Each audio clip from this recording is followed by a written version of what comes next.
So crazy to me how you can think you're always being on your best behavior. You can think you're being so nice to someone that, you treat them so well, you're always there for them, you hold your tongue and you never say anything bad to them, mean, nasty, criticize them. You can do everything in your power to be someone's best friend, best relationship, best coworker, whatever it is, and that person can still paint you as the villain. And you know what? I think it's a title that we need to start owning more, okay? Because it's honestly something that you can't help. I've had to learn this the hard way. I've had to accept that I am a villain in people's stories, even though I think it's absolutely ridiculous, even though I do not agree at all. That's what's just gonna happen sometimes. And unfortunately, you have no control over it. You know that saying when it's like, his side, her side, and the truth? That's very accurate. And both sides are never gonna agree on the truth.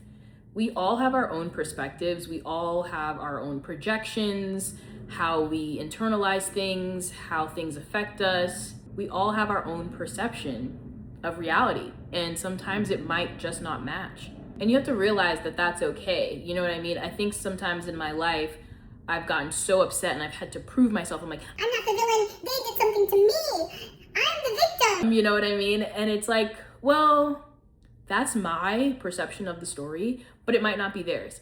And no matter what I do, I cannot change someone's perception of me in their life.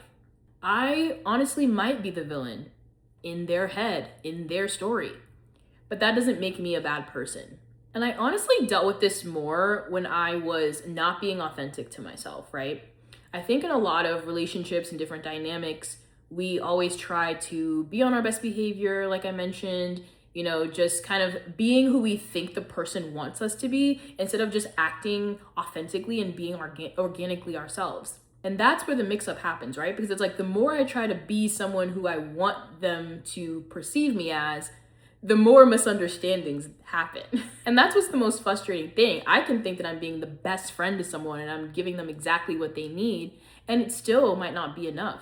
And that's what makes me more angry about being labeled the villain, because I'm like, well, I was doing everything I thought you wanted out of me and it still wasn't enough.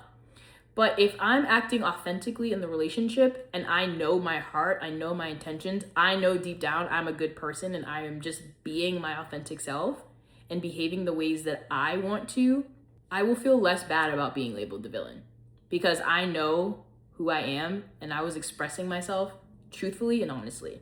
Some people are just committed to misunderstanding you and you can't change that. We're not mind readers, right? We can't predict how someone is going to react. We can't predict someone's triggers. We can't predict someone's wounds and how they're going to perceive things, how they're going to take things. And it's so frustrating because a lot of miscommunication happens and people don't always want to talk about it. They don't always want to be honest with you. And then you just get labeled as the villain, knowing that it was just a misunderstanding, knowing you didn't actually do anything wrong. And again, I think this concept is really hard for people who always try to play the role, being a perfectionist, being a, high achiever, a good person, a people pleaser. That label can really trigger you. You almost get taken aback. Like, wait, I'm the bad person? I'm the one who did something to you? But sometimes we're not meant to understand it. We're not meant to, we're never gonna be who we want to be in everyone's eyes. People are always gonna dislike you. They're always gonna disagree with you. They're always going to, again, label you as the villain, label you as the bad person, someone they don't like. And that's okay. We have to be okay with that because if we love ourselves, we're true to ourselves, authentic to ourselves, no labels that anyone else tries to put on us can shake us. I've openly embraced being the villain in some people's stories because at the end of the day, I knew that I had to do what was right for me. I did and said and behaved in a way that was authentic to me. And I know my heart, I know I'm a good person, and I know I didn't try to intentionally hurt the other person. And so I just have to live with the fact that I will be the villain in their story. But the thing about it is, being a villain in one person's story, you can be the hero in so many other people's stories. Yeah! I have such amazing people in my life that truly see me, truly understand me because I was authentic and they can see my heart truly as it is. A huge, really good example of all of this is the movie Maleficent, right? Because of course, in the original story, Snow White, Maleficent was the villain. She was the evil, I don't even know, was she like a stepmother? I don't even know what Maleficent was in Snow White. But then when you see the movie Maleficent, we see why she became that way, what the real story was, what actually happened. And we see that Maleficent really wasn't a villain at all. Just remember that you're the Maleficent in all of these stories. And sometimes people will just be committed to misunderstanding you. They will be committed to that storybook. They don't want to see the other side. And you have to accept that. You have to accept that Snow White is the only story that they're ever going to read and they're ever going to know.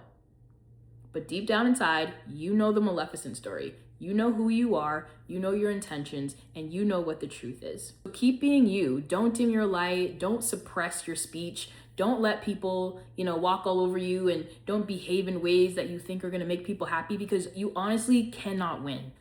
You can't win when you're not being yourself, when you don't hold your own boundaries, when you don't let your needs be known, if you're always doing something for someone else. You can do all that and still be labeled the villain. So you might as well do whatever you want. That's also why I love this new trend online where everyone is entering their villain era, because it's true. Because we need to focus on who we are. We need to water our own grass. We can't go throughout life to impress everyone else and be the best friend, be the best coworker, best sister, brother, whatever it is. When we do that, we're suppressing our own needs, and that's what truly makes us the villain. We're not just the villain in other people's stories, we're a villain to ourselves because we're not doing what's best for us. Let people think what they want to think. Let people believe what they want to believe. Embrace being the villain because you know the truth.